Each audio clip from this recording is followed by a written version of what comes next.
Good morning, this is Don Hamrick with Chapman Dodge Chrysler Jeep Ram, Las Vegas' original Dodge dealer. Many of you might recognize Victor Valenzuela. Victor is the El Jefe to the Hispanic community. Our TV show, El Jefe de Cementos, has been running for 12 years with fabulous deals for all the community. Stop in and see Victor on El Jefe de Cementos show and mention the Amie Jo show and receive a special gift. We'd love to see you here down at Chapman. El Jefe de Cementos. We're not like any other jewelry store in Las Vegas. From our living room setting, we offer personalized styling and wardrobe building at a price that you can afford. Style is your own personal fashion sense based on your mood and how you feel. Just bring that little special outfit and we will add that finishing touch. Whether you're a country club girl, or maybe you're a fantasy floral, or maybe you're boho chic, or maybe you're a goddess, or maybe you're that personal bling. A Little Bling by Dell has the accessories that'll make you stand out from the crowd. Remember, it's not what you wear, but it's how you wear it. Welcome back. You're watching the Amie Jo Show in fabulous Las Vegas, and my guest is Anthony Brady, a tribute artist for Louis Armstrong. Well, I have been enjoying this very much, talking about Mr. Armstrong, and let's talk a little bit about you and what you're trying to do to make this whole thing happen for him. You're starting a tribute, like a play, a musical? Well, right now, I'm sorry, I'm sounding like Louis Armstrong. Right now we're working on, we're talking to people at the Goodman Theater in Chicago. We're talking to the NACA convention for the colleges because Louis Armstrong has history as well as music, and they should be aware of the value of what he's doing. We do have a musical performance of about 23 songs that we're trying to sell right here in Las Vegas. We're talking to people at the Riviera Convention Center about getting rooms for Martin Luther King Day, Black History Month, and so on. It gives us enough time to market and advertise properly. And I personally would like to take Louis Armstrong all over the world because he was working for the State Department for many years, and he almost put the Cold War on a freeze basis because he came to those countries and make those people feel good. Wow. He was a big, big plus for the Eisenhower administration back during the time of the Cold War. Okay. Well, I would like to show everyone just a little bit of what you look like as you are giving a tribute to Mr. Armstrong. So, viewers, take a look at this.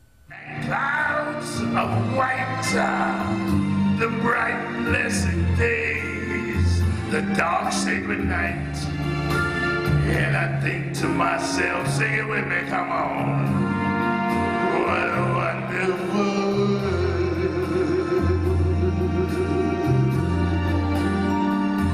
Well, the colors of the rainbows, so pretty in the skies, are also on the faces of people going by. I see friends shaking hands, saying, how do you do? That's right. They're really saying, I love you. I hear babies cry. I watch them grow. They'll learn much more than I'll ever know. And I think to myself, what a wonderful world. Come on. Oh yeah, I think to myself, what a wonderful world. So, Anthony, I have to say, that's pretty darn good. How many years have you been doing this? I've been doing Louis Armstrong like 15, 20 years almost. Wow. Pretty good. And so how did you get the voice? I mean, I think that's the key thing. I was thinking about Hattie McDaniels when I started thinking about doing Louis Armstrong, but Really? yeah, she had that gravel in her voice. She said, okay, sunshine, don't you touch that. But But it just seems like to me that it's so natural, and sometimes it scares me. It scares you. So, okay, last question. Did someone ask you to try to do that, or you just said, I'm going to do that myself? I had been doing it since I was a child, so I said, okay, I'll do it for you. Go ahead. Oh, my goodness. And how has it been received? Magnanimous, no problem. Yeah. People love Louis Armstrong in general. Yeah. They just do. He was a voice and a look that everyone appreciated. The smile, the entertainment.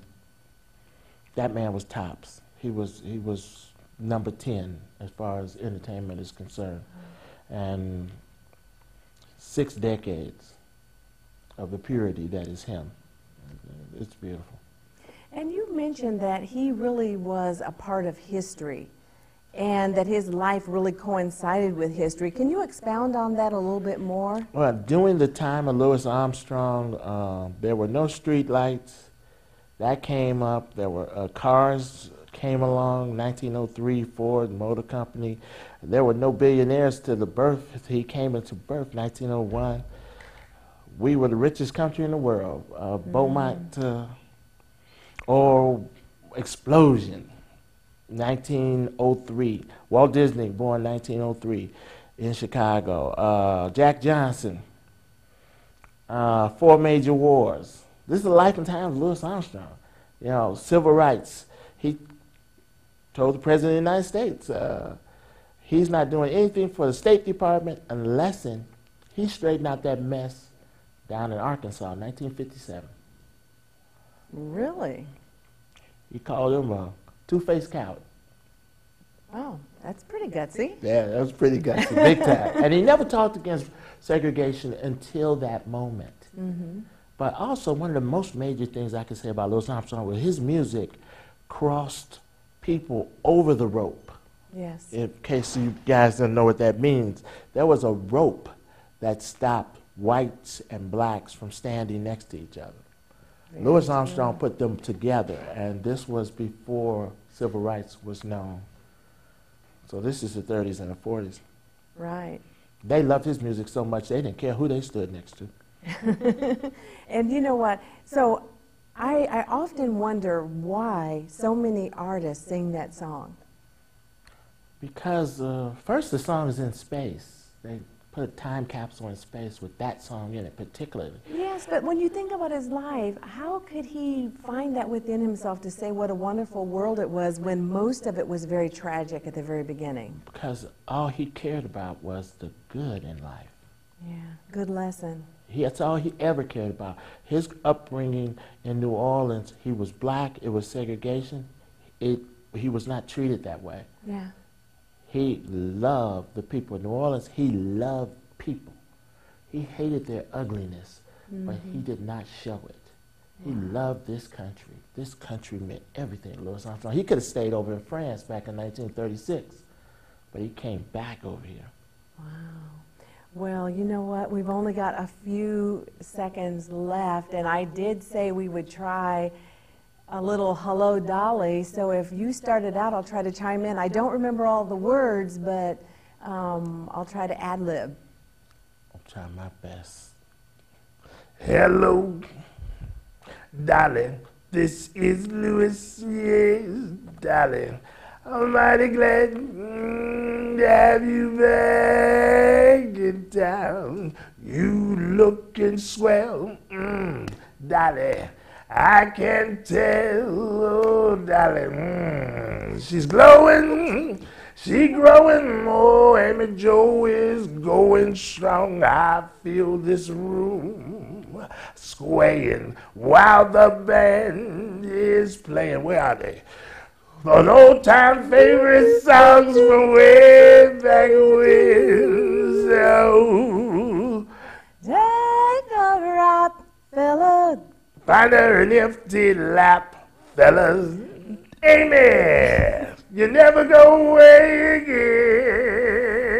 That's it. it, ladies and gentlemen. Thank you so much for tuning in today. We really do appreciate you being here. And thank you so much. I wish you the best. Please give your website out one more time. I want everyone to be able to find you. You never know who's watching the show, and I'm hoping someone will call you up and help you move up further on your plan. Well, thank you very much. And that website is, once again, Satchmo is coming. lww.homestead.com. And thank you very much, Miss Amie Jo, because it's a wonderful world. There you go. We'll keep the music going low, and I'm going to close us out here. I want to thank our entertainment expert for being here today, and also Mr. Brady. And please tune in again next week, because you never know who's going to be on the show. I would like to let you know, as I say every week, success is a choice. Change your mind, change your life.